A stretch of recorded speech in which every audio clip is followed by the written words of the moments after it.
नमस्कार। जब परीक्षाएं नजदीक आती हैं तो कुछ सवाल आपके दिमाग में अंतिम समय चलने लगते हैं।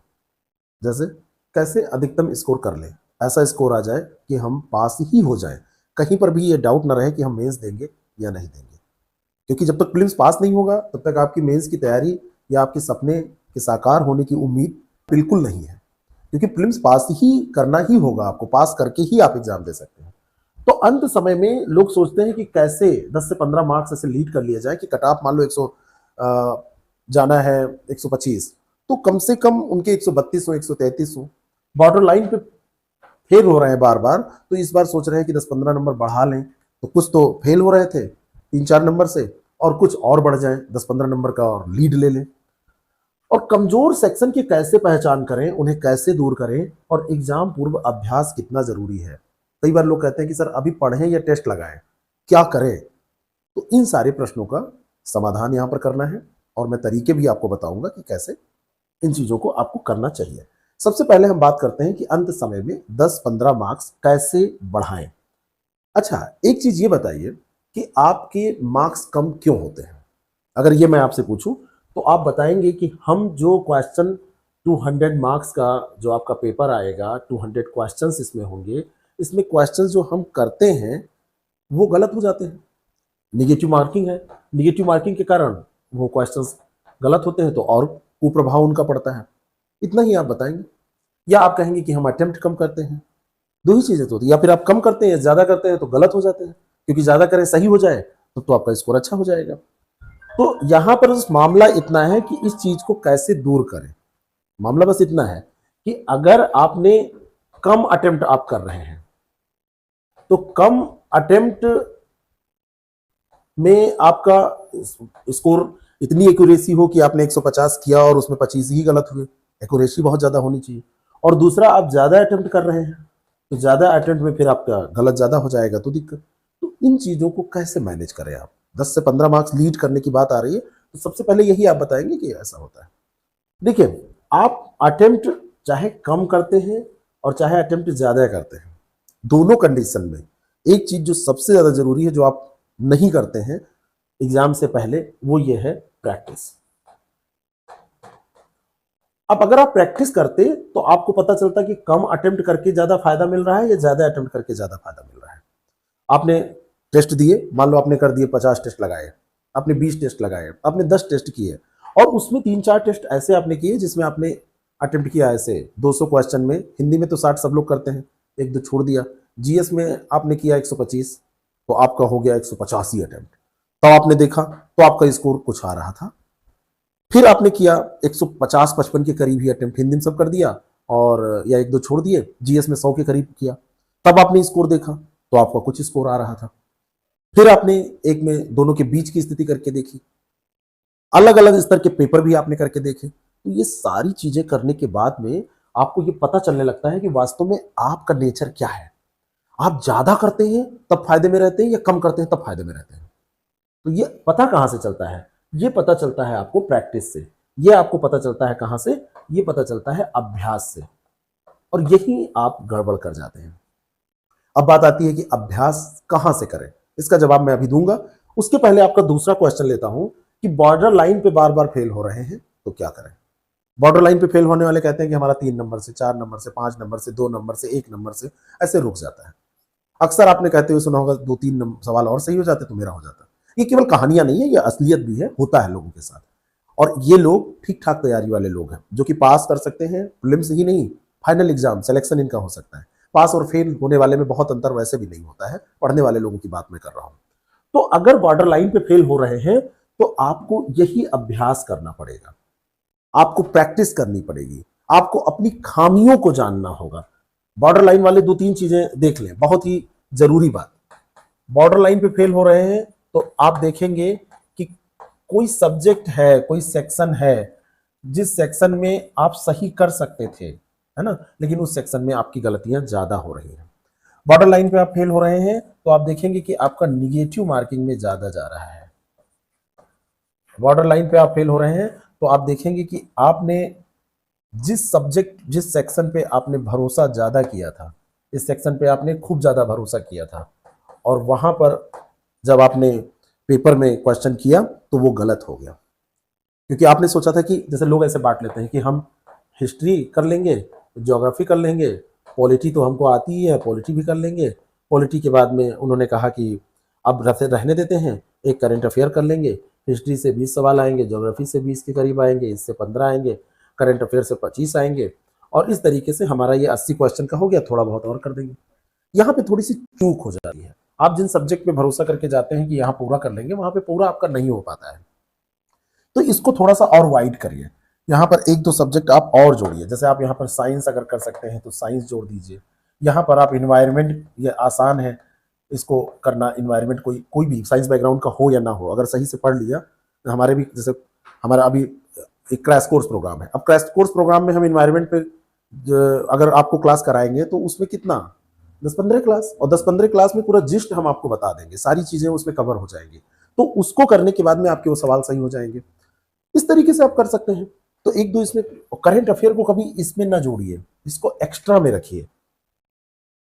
करंट अफेयर को आप मेन उसमें ना जोड़िए कि ये कोर पोर्शन है आपका, इसको एक्स्ट्रा रखिए, कोर पोर्शन थोड़ा सा बढ़ा लीजिए। तो बॉर्डर लाइन में निगेटिव मार्किंग सेक्शन जो आपने चूज किया, जिसमें भरोसा किया, इन चीजों का बड़ा रोल होता है ना। अब निगेटिव मार्किंग से बचने के लिए एक ही उपाय है कि आप अभ्यास करें, प्रैक्टिस करें। प्रैक्टिस नहीं करेंगे, आप निगेटिव मार्किंग में नुकसान उठाएंगे। लोग डायरेक्ट जाके एग्जाम देते हैं और कोई पहले एग्जाम में पास नहीं होता है। टॉपर भी पहले एग्जाम में नहीं पास होता है। अंतर ये होता है कि वो घर पे 20-25 एग्जाम दे चुका होता है, वहां पे उसका वो 20-25 के बाद का एग्जाम होता है। कहते हैं फर्स्ट अटेम्प्ट में पास हो, फर्स्ट अटेम्प्ट नहीं, वो मानसिक तौर पर और घर पे बहुत सारे एग्जाम दे चुका होता है। तीसरा जो ये आपका क्वेश्चन है कि कमजोर सेक्शन की पहचान कैसे करें, इसका तो केवल एक ही उपाय है, वो है टेस्ट सीरीज। इसका दूसरा कोई उपाय ही नहीं है। आपने पढ़ लिया और पढ़ने के बाद फिर किताब में देखेंगे तो आपको लगेगा सब आता है। आपने पढ़ लिया, कोई आपसे क्वेश्चन पूछे तब आप आंसर दे पाओ तो समझ लीजिए आपका तैयार है। तो वो टेस्ट सीरीज पूछता है ना आपसे, टेस्ट सीरीज आपको चैलेंज देते हैं कि चलो करके दिखाओ।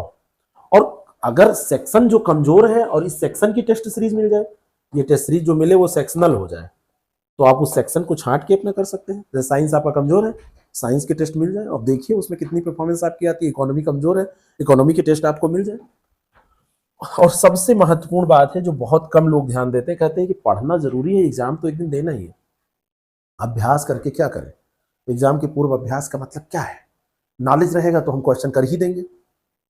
आपको मैं बताऊं, ये वो है कि आपके पास गोला, हथियार, बम, बारूद सब कुछ भरा पड़ा है, AK-47, AK-56, है ना, पिनाक और सब दुनिया भर के। आपने पाकिस्तान वाली भी उठा ली है, क्योंकि मैटर उठाने में आप जानते हैं। आपके पास गजनी है, आपके पास जितनी भी पाकिस्तान की सीरीज है सब है ना, सब आप उठा के लाए हैं, रख लिए हैं, लेकिन चलाने नहीं आता है। कभी चला के देखा नहीं है कि कब कैसे चलाएंगे। तो 4 देशों का इकट्ठा कर लीजिए, युद्ध होगा, आप पराजित हो जाएंगे। कहा जाता है जो प्रैक्टिस में, अभ्यास में, जो सैनिक अभ्यास में रक्त बहा लेते हैं उनको रणभूमि में कम रक्त बहाना पड़ता है। अगर आपको रणभूमि में कम रक्त बहाना है तो आप अभ्यास में रक्त बहा लीजिए। यहां पे रक्त बहाने का मतलब इतना परिश्रम कर लीजिए, इतनी कठिनाइयों को आप झेल लीजिए जो वहां पर आने वाली हैं, पहले ही आप उनसे रूबरू हो जाइए। और इन सारी चीजों को करने के बाद में 10 से 15 मार्क्स आपके बढ़ेंगे ही। ये सारे डाउट आपके जब दूर हो जाएंगे, जितने प्रश्न थे बॉर्डर लाइन पर बार बार फेल हो रहे हैं, कमजोर सेक्शन, इसका एक ही उपाय हमको नजर आ रहा है, वो है अभ्यास।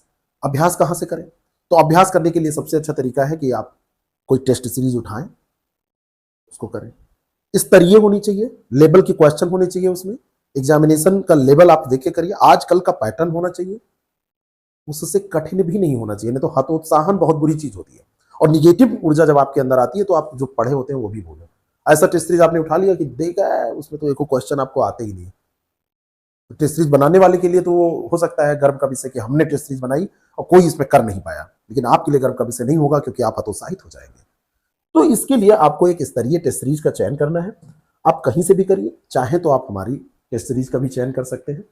100 टेस्ट हम आपको देने जा रहे हैं, 50 हिंदी के, 50 जीएस के, जो कि सेक्शनल होंगे, छोटे छोटे टेस्ट हैं। आप एक दिन में इसमें 4-4 टेस्ट कर सकते हैं, 2 हिंदी के कर लिए, 2 जीएस के। उठाइए सेक्शन और देखिए, पूरा ऐसे लिस्टेड आपको मिलेगा, सेक्शन भी पूरे आपको मिल जाएंगे।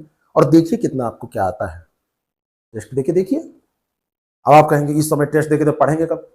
ये पढ़ाई ही है, इसमें आप टेस्ट देंगे, उसके बाद उसका एक्सप्लेनेशन पढ़ेंगे, जो कमियां होंगी उसको दूर करेंगे, तो जो बॉर्डर लाइन में फेल हो रहे हैं वो पास हो जाएंगे।